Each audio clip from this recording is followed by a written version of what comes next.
Tu sais, ours, je suis un peu comme toi, les hommes me font souvent peur.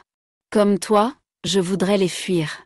Ces hommes avec lesquels tu as pourtant vécu, qui t'ont élevé au rang de Dieu, qui t'ont ensuite asservi, chassé, qui ont envahi tes territoires. Tu fais bien de les éviter, ils peuvent être dangereux, certes pas tous, mais la plupart veulent ta peau. Un ours, ça ne sert à rien, ça ne rapporte plus rien. Donc, c'est nuisible, et ça doit être éliminé. Et ils t'élimineront, comme ils le font avec toutes les espèces qui se trouvent sur leur chemin. Désolé de te le dire, mais tes jours sont comptés.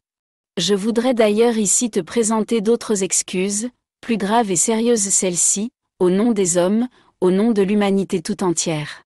Pardon de t'avoir fait fuir, dans des zones où tu peines à te nourrir, pardon de t'avoir transformé en descente de lit, pardon d'avoir ponctionné ta bile en t'enfermant dans des cages, comme on le fait encore en Chine, pardon de faire fondre ta banquise, et de te pousser vers la famine, ou les décharges publiques, pardon pour toutes les traques dans les Pyrénées, où les éleveurs te vouent une haine ancestrale, mais n'étais-tu pas dans ces alpages avant leurs brebis?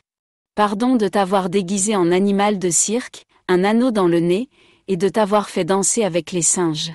Et pourtant, vois-tu, tu es devenu malgré toi un symbole, celui d'une forme perdue d'harmonie magique avec les humains, auprès desquels tu as survécu des milliers d'années. Mais te voilà bientôt englué dans leur marée noire, pris au piège de leur cupidité et de leur bêtise. Ne te vante pas, tu n'es pas plus aimable que les membres des autres espèces sur Terre, ours, mais tu fais tout simplement partie de notre diversité merveilleuse, si terriblement fragile, et sans doute vouée à l'anéantissement. À moins que...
Sans les ours, ces magnifiques Pyrénées seraient étrangement désertiques. Il est temps de reconnaître que les animaux ne sont pas des moyens pour nos fins.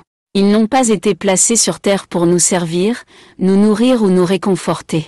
Ils ont au contraire leur propre existence subjective, et donc leurs propres droits égaux et inviolables à la vie et à la liberté, ce qui interdit de leur faire du mal, de les chasser, de les tuer, de les emprisonner, de les posséder et de les mettre en esclavage. Einstein disait: pourquoi voudriez-vous qu'il y ait sur la Terre une multitude de vies? Il n'y a qu'une vie qui, végétale, animale ou humaine, naît, rit, pleure, jouit, souffre et meurt. Une seule. Et c'est déjà bien assez merveilleux.